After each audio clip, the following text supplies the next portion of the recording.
Hello, I'm Leonard Maltin. Star Wars may have started out as a mere movie, but it became a phenomenon. It changed the way movies were made and perceived and marketed. It ushered in a new era of science fiction and fantasy and developed a whole new vocabulary of visual special effects. And the man who created the film, who imagined it and then realized it, is here with us today to share some of his memories. George Lucas. George, if I asked you to sum up your feelings today, looking back at the whole Star Wars experience, if I asked you to sum that up in one word, what word first comes to mind? If there's anything the Star Wars experience has been for me, it's unpredictable. You know, not only in the making of the movies and in creating the stories in the first place, which is the fun of it, is because you don't know where it's going to go, and the making of them were a huge adventure. But the success and all the stuff that's come after it and everything is just, you have no idea what's going to happen next. Let's go all the way back to the beginning. What was the beginning? I would say probably the original impetus for the whole thing was I used to watch a serial on television called Adventure Theater, and they had Flash Gordon Conquers the Universe on it, and I used to love that. So I went off and wrote my own space opera and developed the story and took it to United Artists that had the first rights to it. They said no, they didn't want it. And then I took it to Universal because I just finished American Graffiti, and they said no, they didn't want it. And finally took it to 20th Century Fox, and Alan Knight Jr. said, I'm interested. He said, I don't understand this, but I loved American Graffiti, and whatever you do is okay with me. Because otherwise I don't think it would have ever gotten done. Because it was crazy. You know, spaceships and Wookiees and robots, and it was just unlike anything that had ever been seen before. Tell me about that first script. Now, did you try to tell the whole story in one script? Well, at that point, it wasn't the whole story. I wrote a script, and the script was very ambitious. It told a very large story. When I finished it, I realized that it was way too big to make into a movie. So I took the first part of it, sort of the first act, and I said, I'll make the movie about this. And I had to expand on it and move it around, play with it a little bit. But I basically then focused on that as being the film. And I said, someday, if I ever get a chance, maybe I'll make these other things, the rest of it, the other 2/3 into a movie. But right now, that's just going to have to go on the shelf, and I'll leave it there. And so that's really how the first project came to pass.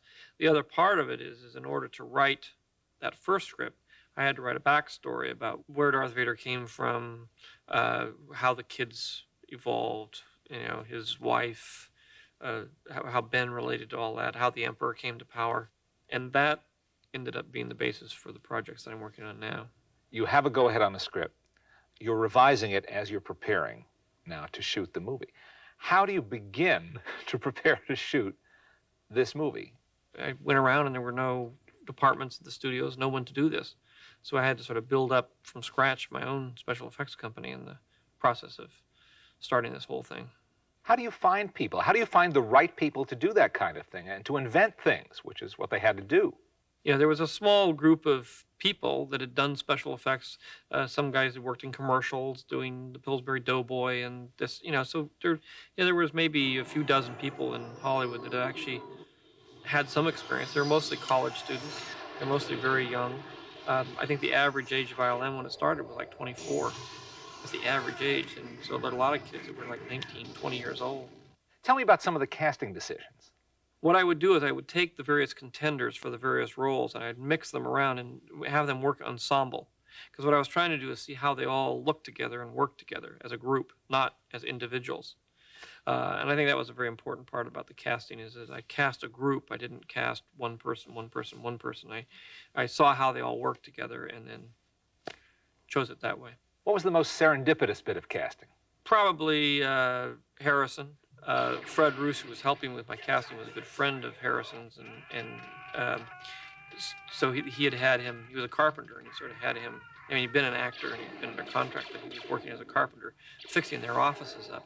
And as I was casting everybody, we said, well, we'll start doing these tests. And I said, well, we're short one Han Solo. I've only found 4. I need 5 because I have 5 of everything else. And so I just said, well, Harrison, do you want to do this? You want to stand and sort of read some parts against these other parts so we can get through this thing? And he said, yeah, and he started reading them. He read them better than anybody else did. What was the toughest part of making Star Wars? Well, there was a lot of drama through the whole thing. It was a very tough film to make. It was a fairly low budget film. You know, it was a $10 million movie at a time when most movies were, the big time movies were $20, $30 million. How much of that went to effects? Well, that $2 million went to effects. There weren't very many effects. And I think the toughest part was when I finished shooting, I came back to the United States. I had no editor. I had to reassemble the entire movie of what had been cut, start from scratch. I went down to ILM, and they'd spent $1 million out of the $2 million. We were about 5 months away from release of the movie, and they didn't have any shots done. And I was panicked because I had nothing. I had no movie. I had no effects. I had a big mess on my hands. When did you know it was working, that it was turning into a phenomenon with the public? It was, it wasn't really until it came out and was in the theaters. I was still, even the day it came out, and Laddie called me and said, it's a hit, it's a hit. You know, the first 3 performances sold out, and it's going to be giant. I said, look, all science fiction films do well in the first week. Wait until the 3rd week, and then let's see what happens. So I was always the pessimist. I'm sure you know how much Star Wars means to so many, many people around the world. We all appreciate you sharing your memories with us today, George.